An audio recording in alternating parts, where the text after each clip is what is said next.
What's up? This is Daniel from Apologetics.com, where science, reason, and Christianity meet. Today I have a very interesting topic, at least interesting for me, because sometimes when I go to conferences, almost every single time, to be quite frank, I get some parent coming up to me and saying, Daniel, my child is in college. Those concerning words, concerning mindset. Well, he or she usually says, well, we trained him right. We brought him to Sunday school. We brought him to church. And now he or she is walking away from the faith. They're questioning. And I'm sitting there wondering, like, what can we do about this? Usually the child went to Sunday school, went to church all his or her life, had good parents, dedicated parents. What do we do with this situation? Well, first I want to say is that we as humans have free will. We don't have all the answers. As a parent, you just cannot give them everything they ever want. Second off, there has to come to a time in their life when they're actually going to want to seek out Christ themselves, and they have that free will to do that and a free will to reject it. So just put that on the table just as a baseline. However, a lot of times when I start questioning parents, I'm starting to see a pattern emerge. For example, they send the child off, 300 miles away to a 4-year university where they're not even close to home. Here's the thing. They're surrounded by immorality 24/7, literally 24/7. They're surrounded by immorality. They're surrounded by anti-Christian ideas. Quit sending your kids off to college. Stop that. Here's the thing. If you want to send your kids to college, stop sending them off. Send them to a 2-year college nearby or some close college nearby or some online college where they can get the first 2 years done while they're home. They can experience some of the ideas that are out there. They can experience it while they're in your home with you. This is really strange to me that parents don't think this way. It's like, oh, just send my kid off to college and they're fine. I think it's a mindset that they're just protected. It's like, no, they're in question. They're gonna be throwing ideas that they need answers to. Second off, they have these emotional reasons to actually reject Christ. I mean, they have friends, they have professors, they have things that they get into, parties and other immoral things that they're seeing and experiencing. They need that accountability. So not only do they need accountability, but you need to have accountability too. You yourself need to have an upright life. And part of this thing is be close to them all their life, from little on up to college age and beyond. Open up to them. Tell them what you think and listen to what they think.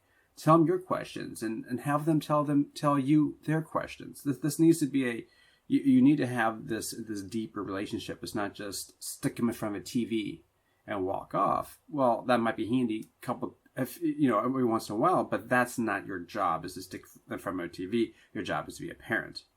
And so with that said, quit relying on pastors, on churches, on Christian schools, on Sunday schools, on conferences. Those are awesome things. Of course, those things just augment, though. Those things are just an addition to. Those just take one level up. Quit relying on those things for your Christian education.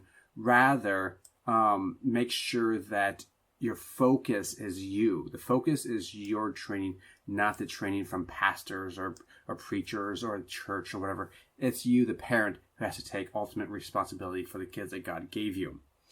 There's another thing that I hear too, and I'll have some conclusions here too. A lot of times I hear people say, oh, my children, they don't really, they get turned off because I'm into politics. They're getting turned off of Christianity because I'm voting this way. And usually it's because you're promoting a certain party, such as maybe a Republican Party or a certain candidate, such as in this era right now, Donald Trump or something like that. And you're like, oh, why are they being turned off? Well, man, there's a whole bunch of thoughts on that issue specifically. But first off, I think that a lot of these kids have never grown up with a Christian worldview. You might say, hey, they have, but Do they know what the Christian worldview is? Do they know what Christianity is? Do they know what biblical principles are and how to vote those biblical principles? In our culture, we see all these different ideas: love and freedom and liberty and individuality,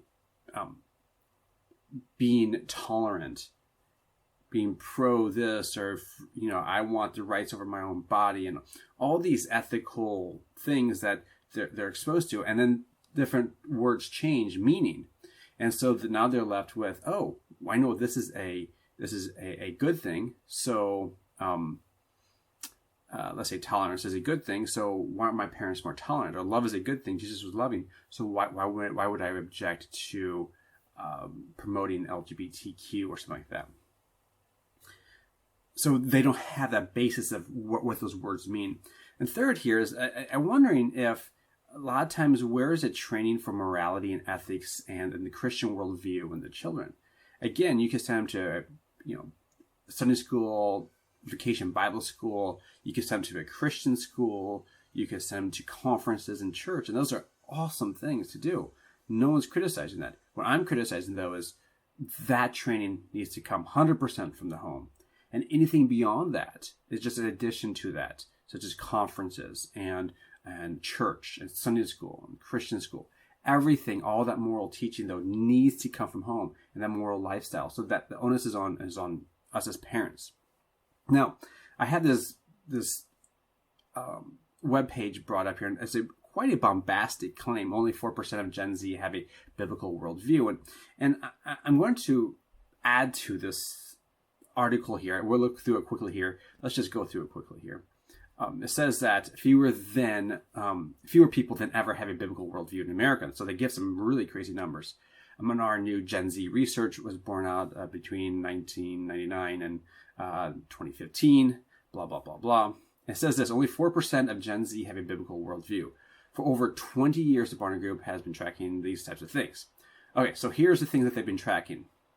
10% of baby boomers, which is quite low, it's kind of surprising. 7% of Gen X, 6% of millennials, and 4% of Gen Z have a biblical worldview. So now your question is like, okay, it's going down. That's concerning. And the second thing that should come to your mind is like, well, what is a biblical worldview? What do they define it as? They talk about atheism is on the rise and all that stuff. Okay, well, here are the questions that they give. Does God exist? So this is what makes up a biblical worldview. Does God exist? How did everything begin? I mean, was it some sort of Darwinistic process, or some sort of from the slime to us, from the goo to you, by the way, the zoo? What's wrong with the world? Is it because just people are mean to each other, or is it the sin nature, or what? Is it just because people just won't be nice? What's the ultimate solution? How do you fix it? People don't know their identity. They don't know why they're here. They don't have a purpose. Am I living a good moral life? And what happens after I die?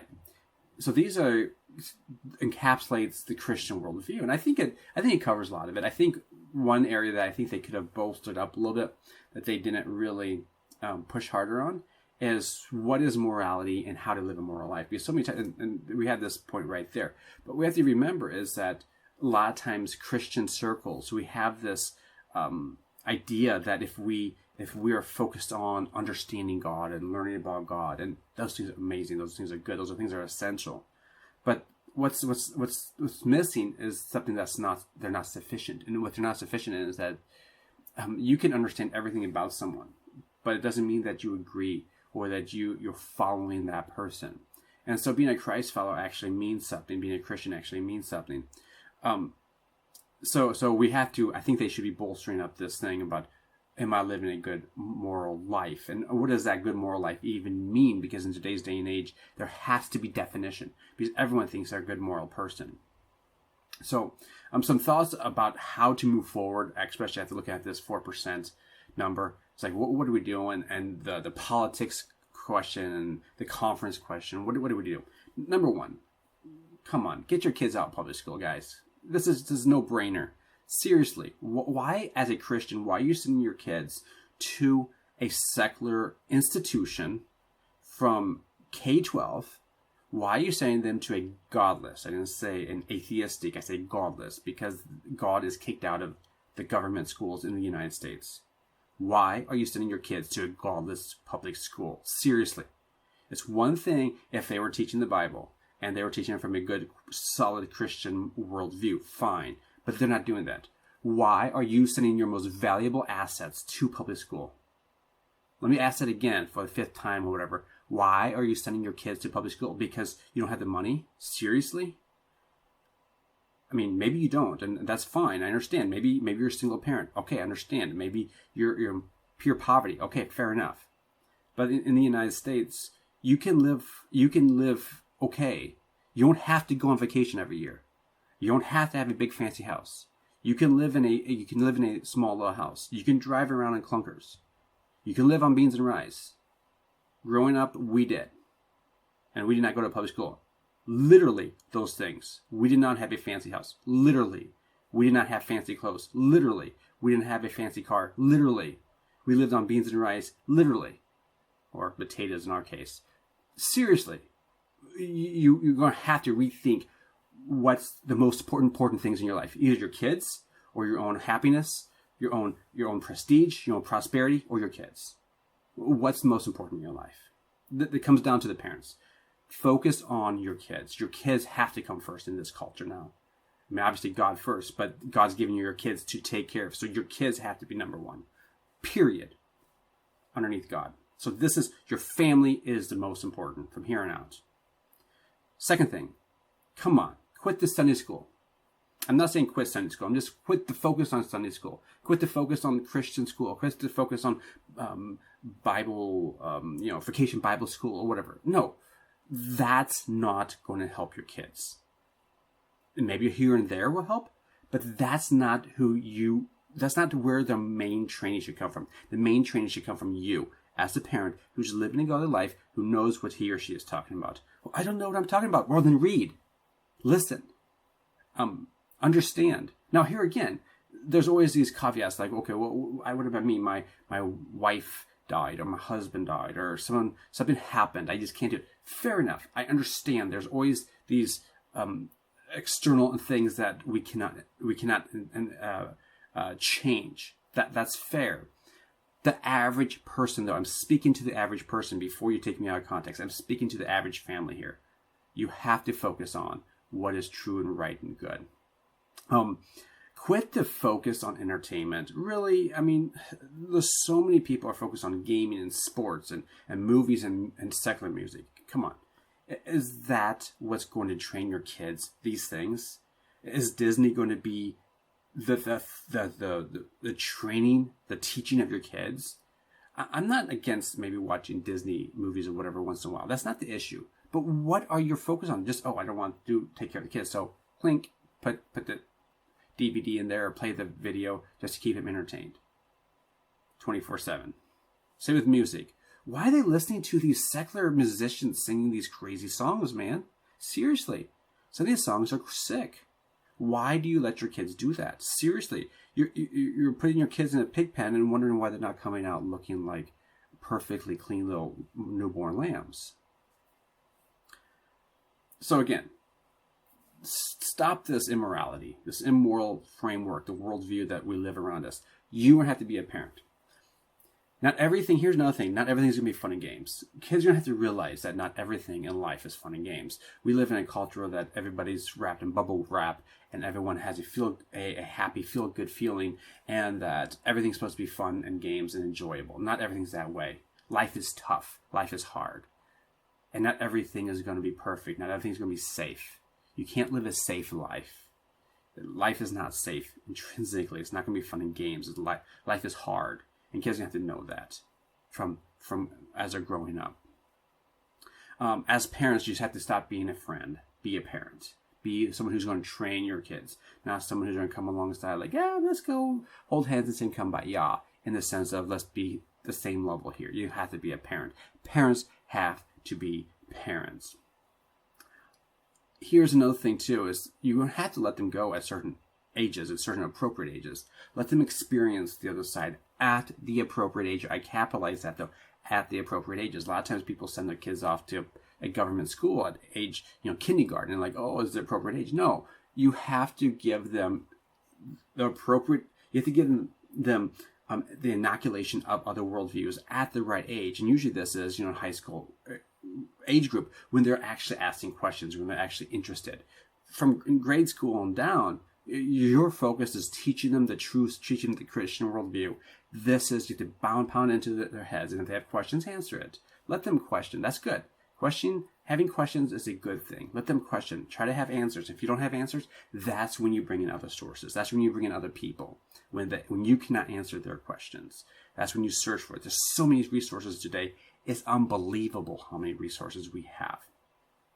Another thing that we have to think about is, do you have an intellectual faith, or do you actually have an authentic faith? So many people say, hey, I believe in God. I believe that Jesus did this, or I believe that. But then they live a life like hell. You cannot say that I'm a heavenly type of minded person and live like hell. You have to live like a Christian. Your life has to match what you are speaking. You just cannot just have an intellectual faith. You have to have a relationship with Christ and encourage that for your kids. This is part of you. And lastly, so many times in today's culture, people don't know what the Bible teaches. That's what's happening with these kids. Like, why would you vote for this person or that person, or why would you hold to this view? Well, it's like, as a parent, you need to know exactly what you believe and why the Bible says that. Why don't those kids know, especially these college-age kids that are like, I don't like my parents because they voted for this person, because of his or her views on this issue or policies on this position. Let's say if you think pro-life is an important thing, which it is, it's essential. You cannot be a Christian and be pro-choice in the sense of abortion. It's impossible. There's no connection there. You cannot be a Christian, and that might sound crazy, but it's true. You cannot be an authentic Christian and be a pro-choice in the sense of abortion person at all. It's incompatible. You cannot be a Christian and hold to a Marxist framework of the world. It's just incompatible. It's like holding to Satan and holding to God. It's impossible. You can't have a square circle. You can't have a married bachelor. These things are in opposition to each other. They are incompatible. And if you don't understand that, then maybe go read some sources. There's plenty of sources out there, and I talk about it, I write about it. They are incompatible, 100%. You cannot have a Christian worldview be compatible with promoting living a life of sexual morality, period. Quit the idea of, oh, I can just go get divorced and get remarried again. That's not a Christian worldview item. Christian worldview is where you're sexually pure. You try to desire truth. Doesn't mean that you are successful, but you have to try. Stop making excuses. Repent from those evils and turn to Christ. You have to focus on Christ. That's how we're going to change Gen Z. That's how we're going to change all the generations from you on down. We're going to have to go back to the scriptures. We're going to have to start in the home and start training for the future generation. And so this source actually gives a few more ideas like that type of thing where you're training kids and stuff like that. So you can check this out at impact360institute.org. As if you just type in 4% Gen Z biblical worldview, or only 4% of Gen Z have a biblical worldview, it'll pop up in your Google or DuckDuckGo search or Bing search right off the bat. So you won't miss it if you want to read more about this. All right. Hopefully this helped. I'm sure I offended a few people. Fine. But this is something that we really need to rethink with our mind and how we're going to move forward in our life. So with that, I would like to encourage you to like this video, to share it, and please share it all over online. Please connect with this channel. Please press the follow button on this channel. Please share this video on your Facebook, your Twitter, your MeWe accounts, whatever social media that you use.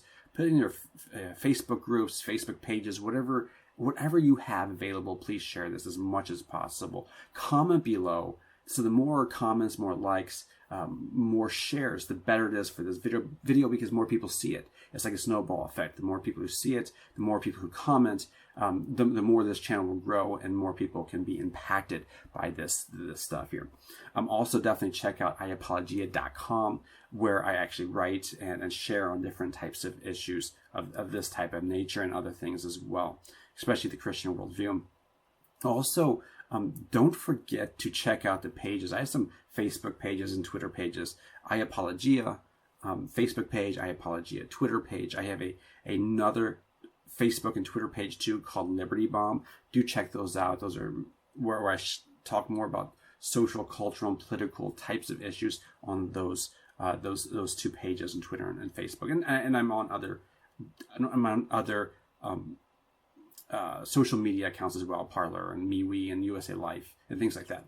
So definitely check me out on those platforms. With that, I'm going to encourage you to go out and give your world to Christ. And in this situation, your world are your kids.